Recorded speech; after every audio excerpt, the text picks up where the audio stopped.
అందరికీ నమస్కారం అండి. సాధారణంగా మన ఇంట్లో చంటి పిల్లలు ఉన్నారు అని అంటే చాలా ముద్దాడుతూ ఉంటాం. లేదంటే ఎవరి చంకలన్నా కనబడినా, రోడ్డు మీద వెళ్తున్నా, ఏదైనా షాపులకు వెళ్ళినప్పుడు కానీ అందంగా చంటి పిల్లలు వచ్చి తల్లుల చంకల్లో కనబడుతూ ఉంటారు. చక్కగా ముద్దాడుతూ ఉంటాం, వాళ్ళని ఆడిస్తూ ఉంటాం. చంటి పిల్లలు అనగానే చాలామంది ఇష్టపడతాం, అందంగా ఉంటారని. అయితే నా చిన్నప్పుడు చూసేదాన్ని.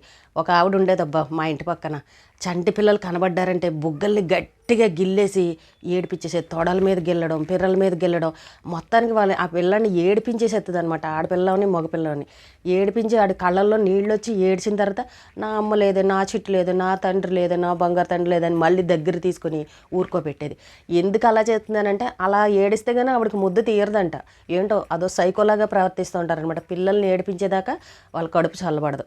అదో ముద్దంట, అదో గారం అంట. మరి అది ఏంటో నాకైతే అర్థం కాదు. అసలు ఆ పిల్లల్ని కళ్ళనీళ్ళు వచ్చేలాగా ముద్దాడడం ఏంటో నాకైతే చిత్రంగా అనిపించింది. మేము చిన్నప్పుడు చూసేవాళ్ళం, మాకు అప్పుడు అంత తెలియదు.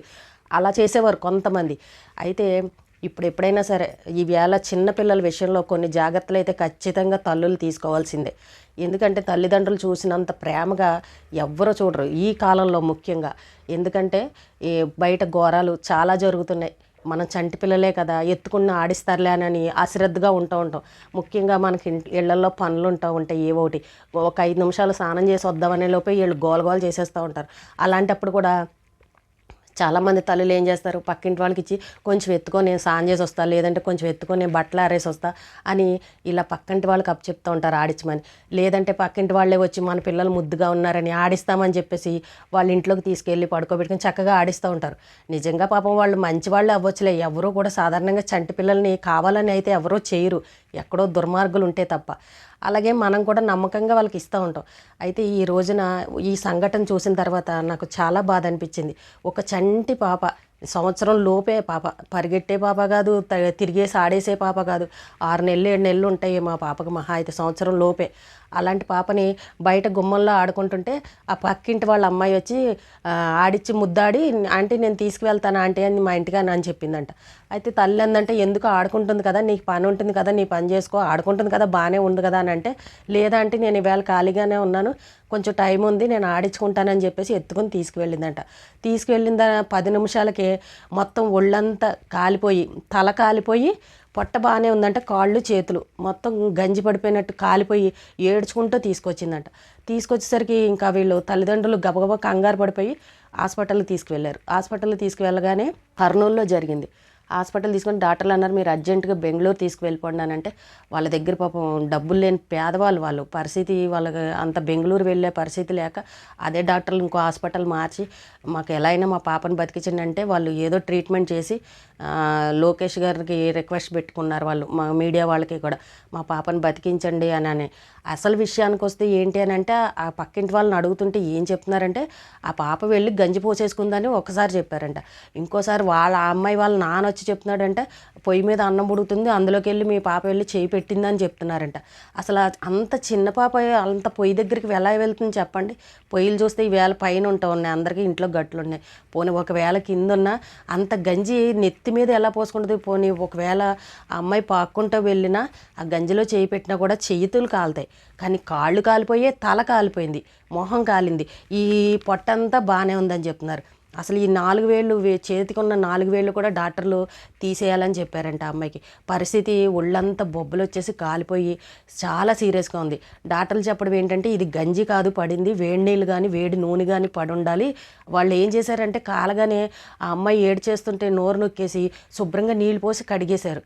ఇంకేం చేస్తారండి, వెంటనే కాలిందని కానీ నీళ్ళు పోసేస్తారు ఎవరైనా. ఇప్పుడు ఆ పాపకు కూడా ఒళ్ళంతా నీళ్ళు పోసి కడిగేశారు, కడిగేసి బయటికి తీసుకొచ్చారు. ఆ బయటికి తీసుకొని రావడంలో డాక్టర్లు ఏం చెప్తున్నారంటే, వేడి కాలిందని మీద నీళ్ళు పోసేసరికి ఇంకా బొబ్బలు వచ్చేసి తోలు ఉడిపోయేలాగా అయిపోయింది. పైగా ఆ చర్మం గట్టిగా ఉండదు కదా, పసిపిల్లలు అనగానే చర్మం చాలా సున్నితంగా ఉంటుంది. బాగా కాలిపోయి ఆ పాపకి సీరియస్ అయిపోయింది. కాబట్టి పిల్లల్ని ఎవరైనా పక్కింటి వాళ్ళు మేము ఎత్తుకుంటామని కానీ ఆడిస్తామని కానీ లేదంటే కొంతసేపు చూడండి అమ్మా అని కానీ ఇలాగ ఎవరికి అప్పచెప్పకండి. నిజంగా అక్కడ ప్రమాదవశాత్తు జరిగిందా లేకపోతే వాళ్ళు ఏమైనా చేశారా అన్నది కూడా అర్థం కాని పరిస్థితి. పాపం ఈ తల్లిదండ్రులు అమాయకంగా ఉన్నట్టున్నారు. వాళ్ళ మీద ఏమీ కంప్లైంట్ కూడా ఇవ్వలేదు. అడుగుతుంటే ఇలాంటి మాటలు చెప్తున్నారు. అసలు ఆ పాప ఎలా గంజి తీసి నెత్తి మీద పోసుకుంటుంది చెప్పండి, తల ఎలా కాలింది, పోనీ ఆ పాప వెళ్ళి ముట్టుకుంటే కనుక చేతులే కదా కాలాలి, మరి కాళ్ళు తల ఈ మొహం ఇవన్నీ ఎలా కాలిపోయి వాళ్ళు ఏదో చేశారని ఆ తల్లి ఏడుస్తూ ఉంది. ఏది ఏమైనా కానండి, వాళ్ళు ఏదైనా చేసినా ఒకవేళ ప్రమాదంగా జరిగినా కూడా మన పిల్లలు మనమే నష్టపోయాం. ఇప్పుడు ఆ పాప చాలా సీరియస్ అని చెప్తున్నారు డాక్టర్లు. మేము కొన్ని రోజులు చూస్తే కానీ ఏమీ చెప్పలేమని చెప్తున్నారు. అసలు మనకి మామూలుగా ఒక చుక్క నూనె కానీ ఏదైనా పడి కాలితేనే మనం అల్లాడిపోతూ ఉంటాం. పసిపిల్లలండి, వాళ్ళు నోరు లేదు, ఏం జరిగిందో చెప్పడానికి లేదు, ఎక్కడ నొప్పో ఏంటో అనేది బాధ ఏంటనేది వాళ్ళు ఏడవడం తప్ప ఏమీ తెలియదు పాపం. అలాంటి పసిపిల్లలు అంతా ఏడుస్తూ ఉంటే ఎంత బాధగా ఉంటుంది చెప్పండి. ఇప్పుడు ఎవరిని దెబ్బలాడినా ప్రయోజనం లేదు కదా. కాబట్టి ఎప్పుడైనా సరే తల్లిదండ్రులు ఎవరి పిల్లల్ని వాళ్ళు జాగ్రత్తగా చూసుకోండి. ఎదటి వాళ్ళు జరిగిపోయిన తర్వాత ఇప్పుడు వాళ్ళ మీద కేసులు పెట్టినా ఇంకోటి పెట్టినా తిట్టినా ఏం చేసినా మన పాప మనకు జాగ్రత్తగా చూసుకోవాల్సిన బాధ్యత మనదే కదా. అంత అందంగా ఉందంటే అమ్మాయి, నిజంగా ఎలా జరిగిందో ఇంకా ఆ భగవంతుడికే తెలియాలి ఆ పాపకి ఎలా జరిగిందనేది. ఏది ఏమైనా ఆ పాప అయితే ఆరోగ్యంగా బయటికి రావాలి, చక్కగా అన్నీ తగ్గిపోవాలని అయితే మనం కోరుకుందాం. అలాగే ఇంకొక విషయం, కుక్కల విషయంలో ఫ్రెండ్ వాళ్ళు ఇలాగే ఒక కుక్కని తెచ్చి పెంచుకున్నారు. ఆ కుక్క పిల్ల అనగానే అందరికీ ముద్దుగానే ఉంటుంది కదా. ఈ కాలంలో కుక్కలకి ఏంటి అని అంటే కొన్ని సున్నితంగా పెడతా ఉంటారు. ఇప్పుడు వచ్చిన కుక్కలు అస్కీ కుక్కలు కానీ సుజ్జు కుక్కలు కానీ ఇలా కొన్ని బ్రీడ్స్ ఉన్నాయి కదా. ఆ బ్రీడ్స్ కుక్కలకి ఏంటంటే కొన్ని వస్తువులు పెట్టకూడదు అని చెప్తారు. మనం బయట రోడ్డు మీద కుక్కలకి ఏవంటే అవి పెట్టేస్తారు. గంజన్నాలు, కూరలు, కారాలు, ఉప్పులు, సాంబార్ అన్నాలు అన్నీ పెట్టేస్తారు. అవి తింటాయి, వాటికి ఏం అవ్వదు. కానీ ఇప్పుడు పెంచుకునే కుక్కలకు మాత్రం వాటికి ఈ వస్తువులు పెట్టకూడదు అని చెప్తూ ఉంటారు డాక్టర్లు కానీ ఎవరైనా సరే. వాటికి పడవ అవి పెట్టకూడదు. అయితే మా ఫ్రెండ్ వాళ్ళు ఇలాగే కుక్క పిల్లని పెంచుకుంటూ ఉంటే ఇలాగే పక్కింటి వాళ్ళు పిల్లలు ఉన్నారు కదా, వాళ్ళు ఆడిస్తామని తీసుకుపోతూ ఉండేవారు. తీసుకువెళ్తూ ఉంటే దానికి చాక్లెట్స్ పెట్టేసేవారంట. ఆ పిల్లలు తింటారు కదా, ఆ పిల్లలు తినే చాక్లెట్లు, చిప్స్ ప్యాకెట్లు, ఉప్పులు కారాలు ఉంటాయి కదా, ఆలు చిప్స్లు, ఇవి పిల్లలు తినేవి కుర్కురేలు, అలాంటివన్నీ ఆ కుక్కకి అలవాటు చేసి పెట్టేశారు. వీళ్ళు కూడా పెద్దగా పట్టించుకోలే, పిల్లలు ఆడించుకుంటున్నారులే అని అన్నట్టు వీళ్ళు ఊరుకున్నారు. తర్వాత దానికి కడుపులో ఇంత పెద్ద గెడ్డ అయిపోయింది, క్యాన్సర్ గడ్డలాగా వచ్చేసింది దానికి కడుపులో. ఏంటని హాస్పిటల్ది వాళ్ళ పాపం ముట్టుకొని ఇచ్చేది కాదు, ఏడుపు, దానికి ఏదో లోపల నొప్పి బాధ ఉండేది. వీళ్ళకి చాలా రోజుల వరకు వీళ్ళకి అర్థం కాలే. తర్వాత డాక్టర్ దగ్గరికి వెళ్ళి హాస్పిటల్కి వెళ్ళి దానికి చూపిస్తే లోపల ఇంత గడ్డ ఉందనేసరికి అది చీము పట్టేసి పగిలిపోయి, అది నిజంగా ఎంత బాధపడ్డారంటే అంత బాధపడ్డారు ఆ కుక్కతోను. అప్పుడు డాక్టర్లు అన్నారు, మీరు ఏదో ఫుడ్ కల్తీ పెట్టారు, మీరు వీటికి ఇవి పెట్టకూడదు, మీరు పెట్టారా అని డాక్టర్ అంటాడు. వీళ్ళు అంటారు మేమేం పెట్టలేదు, మేము దానికి రోజు పెట్టే దాని ఫుడ్డే పెడుతున్నాము, బయట ఫుడ్లు ఏం పెట్టట్లేదు అని అంటే తీరా చూస్తే ఆ పక్కింటి వాళ్ళు చాక్లెట్లు, పిల్లలు ఈ కుర్కురేలు ఇలాంటివన్నీ దానికి పెట్టేశారు. దానికి అప్పుడు అంత క్యాన్సర్ గడ్డలాగా అయిపోయి అది తగ్గడానికి చాలా రోజులు పట్టింది. అలాగే హాస్పిటల్కి పాపం విపరీతంగా తిరిగారు, బోల్ డబ్బులు కూడా ఖర్చు అయ్యాయి. ఏదైనా సరేనండి, కుక్కలైనా సరే మన చంటి పిల్లలైనా సరే మన సొంత పిల్లలుగా ప్రేమగా పెంచుకుంటాం. అలాంటప్పుడు వాటిని మనం జాగ్రత్తగా కాపాడుకునే బాధ్యత మనదే. తర్వాత జరిగిన తర్వాత ఎవరిని పక్క వాళ్ళని తిట్టినా వీళ్ళని తిట్టినా ప్రయోజనం ఉండదు. కాబట్టి మన పిల్లల్ని మనమే జాగ్రత్తగా చూసుకోండి. అది కుక్క పిల్లలైనా మన పిల్లలైనా సరే ఎవరిని నమ్మి ఇవ్వకండి. వాళ్ళు ఏం పెడతారో ఏం చేస్తారో మనకు తెలీదు.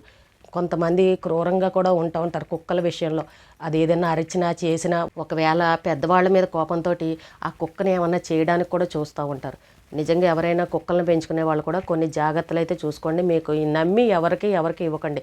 మీకు బాగా నమ్మకం, వీళ్ళు బాగా ప్రేమగా చూసుకుంటారు అని అనిపిస్తేనే ఇవ్వండి తప్ప ఎవరికి పెడితే వాళ్ళ దగ్గరికి మీ కుక్క పిల్లలను కూడా పంపించకండి. ఎందుకంటే అవి నోరు లేవు, ఫుడ్ ఏది పెడితే అవి తిన్నాయి అని అంటే వాటి హెల్త్ పాడైపోతుంది, రోడ్డు మీద కుక్కల్లాగా కాదు. కాబట్టి ఒక్కసారి అందరూ పిల్లల విషయంలో జాగ్రత్తగా ఉండండి ఎవరైనా సరే. ఈ రోజుకి ఇదేనండి. రేపు మళ్ళీ ఒక మంచి విషయంతో మళ్ళీ కలుద్దాం.